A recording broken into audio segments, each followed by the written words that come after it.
उत्तर क्षेत्रीय परिषद की बैठक संपन्न। बैठक में सीएम सुखविंदर सिंह सुक्खू ने मांगा हिमाचल का हक। बैठक में केंद्रीय गृह मंत्री अमित शाह भी रहे मौजूद।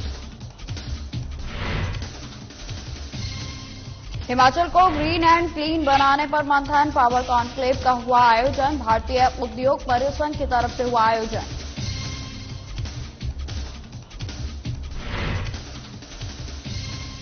कुल्लू में पर्यटक विभाग ने शुरू किया ग्रीन टैक्स बैरियर।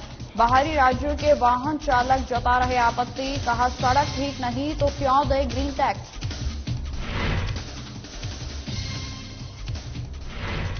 शिमला में 2 से 9 अक्टूबर तक बनेगा 72वां वन्य प्राणी सप्ताह। वाइल्ड लाइफ विंग करवाएगा विभिन्न कार्यक्रम।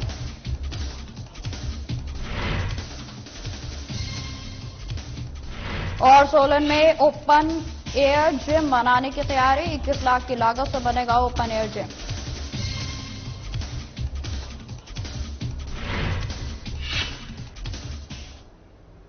नमस्कार, स्वागत है आप सभी का हिमाचल प्रदेश की खबरों में। मैं आपके साथ निकिता कश्यप। बुलेटिन की शुरुआत करते हैं। हिमाचल प्रदेश के मुख्यमंत्री सीएम सुखविंदर सिंह सुक्खू ने उत्तर क्षेत्रीय परिषद की बैठक में हिस्सा लिया और इस बैठक में देश के गृह मंत्री अमित शाह भी शामिल हुए। वहीं आपको बताते चले कि मुख्यमंत्री सुखविंदर सिंह सुक्खू ने इस बैठक में हिमाचल प्रदेश के अधिकार मांगे हैं।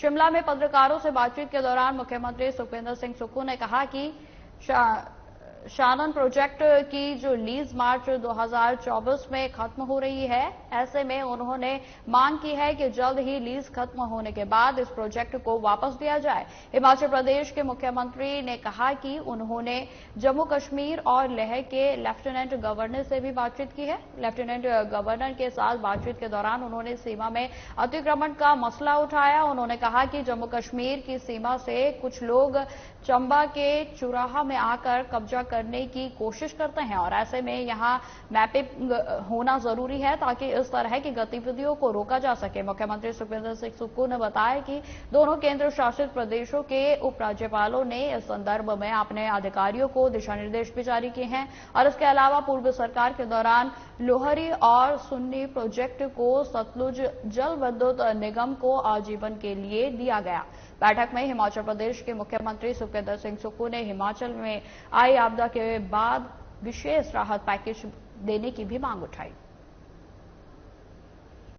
देखिए, 2-3 चीजों को लेकर बातचीत हुई है। शानन प्रोजेक्ट की लीज जो है मार्च 2024 में पूरी होने वाली है और स्टेट्स की रीजनल कॉन्फ्रेंस थी, तो मैंने कहा कि जब लीज पूरी हो रही है तो उस प्रोजेक्ट को हिमाचल प्रदेश को मिलना चाहिए और उस मामले में हमने गृह मंत्री के सामने भी बात रखी, पंजाब के मुख्यमंत्री जी के भी सामने बात रखी, सब मुख्यमंत्री और जो ऑफिसर्स थे उनके सामने हमने बात रखी। तो उसके बाद जो आगे फैसला भारत सरकार करेगी उसमें उसको अमल में लाएंगे। पावर कॉन्क्लेव का आयोजन हुआ है जिसमें राज्यपाल ने शिरकत की। आपको बता दें कि इस दौरान राज्यपाल ने कहा कि हिमाचल को हरित और स्वच्छ राजधानी बनाने के लिए आयोजन करने के लिए सीआईआई को बधाई और हिमाचल में हरित ऊर्जा के लिए जो अपार प्राकृतिक संसाधन है वो मौजूद हैं। हिमाचल हरित और स्वच्छ ऊर्जा के क्षेत्र में एक रोल मॉडल बन सकता है। आपको बताते चले कि हिमाचल में जल विद्युत क्षमता का प्राकृतिक के संरक्षण के साथ दोहन करना जरूरी है। राज्यपाल ने यह भी कहा कि प्रकृति के साथ छेड़छाड़ का परिणाम हमने देखा और भुगत रहे हैं और इसलिए प्रकृति का संरक्षण भी बेहद जरूरी है। सीआईआई हिमाचल प्रदेश के उपाध्यक्ष नवेश नरूला ने कहा कि इलेक्ट्रॉनिक सिटी ड्यूटी और वाटर सेस से उद्योगपति के सामने कई चुनौतियां हैं और इसको लेकर राज्य सरकार को ज्ञापन भी सौंपा गया है।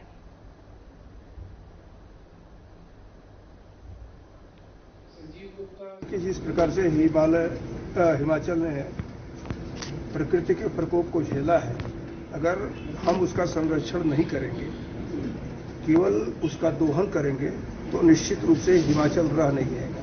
हिमाचल को अगर विस्तार देना है तो हमें विकास और प्रकृति का संरक्षण दोनों साथ लेकर के चलना है और ये सभी कंपनीज को भी सोचना है, गवर्नमेंट को भी सोचना है। इसी के आधार पर हिमाचल रह पाएगा।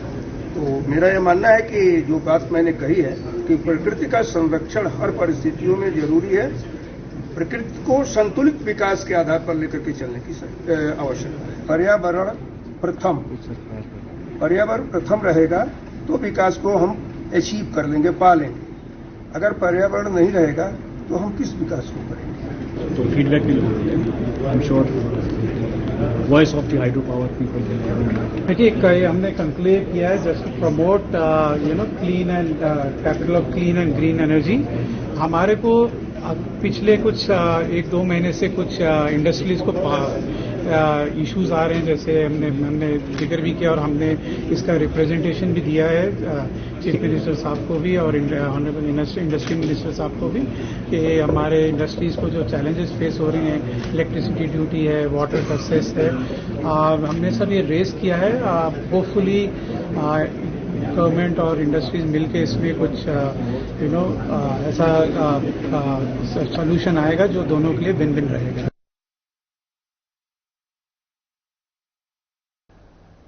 जिला कुल्लू में जुलाई माह में आई बाढ़ के बाद अब मनाली में पर्यटकों का आना एक बार फिर से शुरू हो गया है और ऐसे में पर्यटन विभाग के द्वारा बाहरी राज्यों से आने वाले वाहनों के चालकों से ग्रीन टैक्स लिया जा रहा है। तो अब वहीं आपको बता दें कि बाहरी राज्यों के चालक भी इस टैक्स पर आपत्ति जता रहे हैं। चालकों का कहना है कि जब सड़क ही ठीक नहीं है तो वो किस बात का टैक्स दे रहे। और वहीं इसी बात को लेकर पर्यटन विभाग के कर्मचारी व चालकों के बीच आए दिन बहस भी हो रही है। आपको बताते चले कि जुलाई माह में आई आपदा के बाद से जिला कुल्लू में भारी नुकसान हुआ और जिसकी भरपाई करने के लिए अभी काफी समय लगेगा। टूटी सड़कों को भले ही वाहन योग्य कर दिया गया हो, लेकिन अभी भी सड़कें पहले जैसी चकाचक तो नहीं हुई हैं। वहीं आपको बताते चले कि मनाली में बाढ़ के कारण से सबसे अधिक नुकसान झेलना पड़ा है और यहां पर होटल सहित स्थानीय लोगों को बहुत अधिक नुकसान पहुंचा।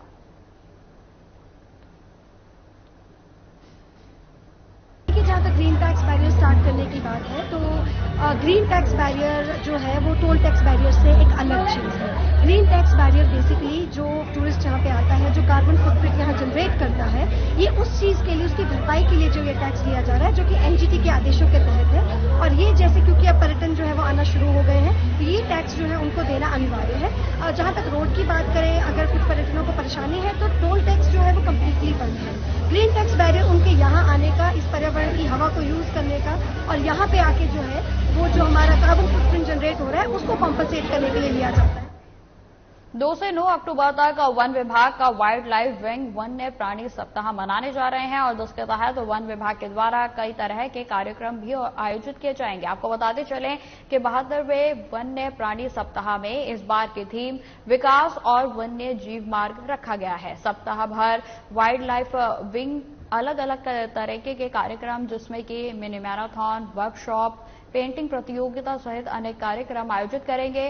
वहीं आपको बताते चले कि वन विभाग के अतिरिक्त मुख्य अरण्यपाल जो है वो वन्य प्राणी विंग अनिल ठाकुर ने बताया कि 72वें वन्य प्राणी सप्ताह के तहत प्रदेश में अलग अलग तरह के कार्यक्रम आयोजित किए जाएंगे और वन्य जीवों के प्रति लोगों को जागरूक भी किया जाएगा। और इसके अलावा उन्होंने यह भी बताया कि हिमाचल में बंदरों की संख्या कम हो रही है। 2016 में की गई बंदरों की गणना के मुताबिक हिमाचल में बंदरों की संख्या 3,16,000 है।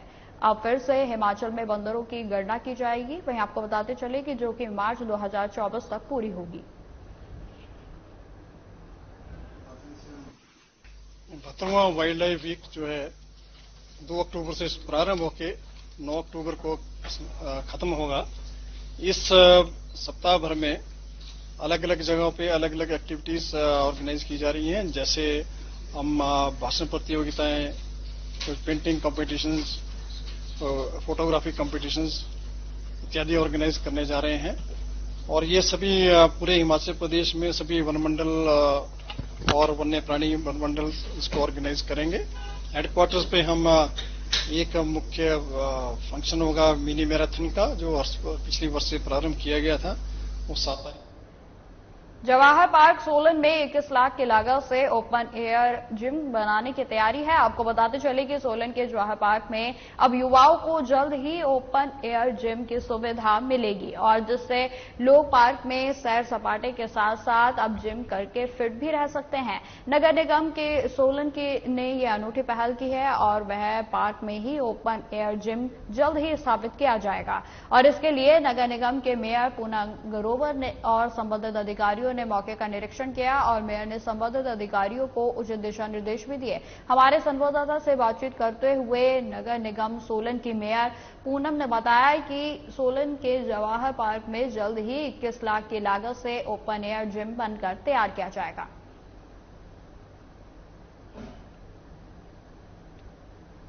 इसमें जो है जवाहर पार्क के हमारे यहाँ काफी स्पेस है बैक साइड पे, तो इसमें जो है ओपन थिएटर बनाने की प्रपोजल जो है वो बनाई गई है। इसकी पूरी डीपीआर तैयार की गई है।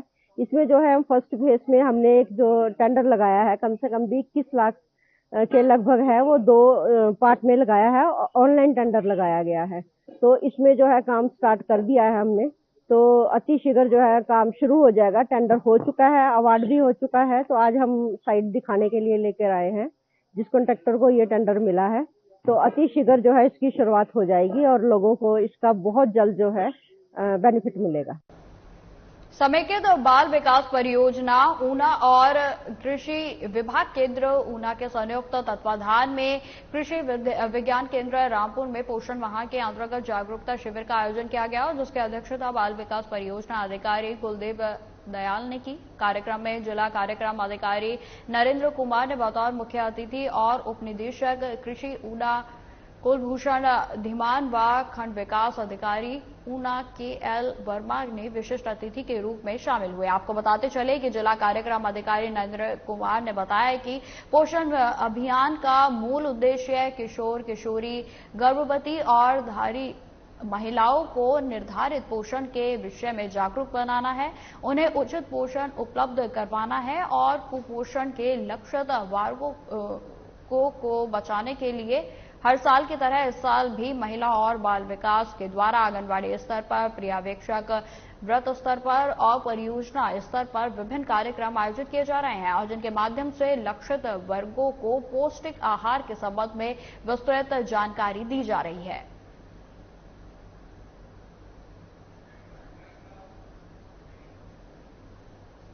तो फिलहाल इस बुलेटिन में इतना ही। खबरों की और भी जानकारी के लिए बने रहे हमारे साथ। नमस्कार।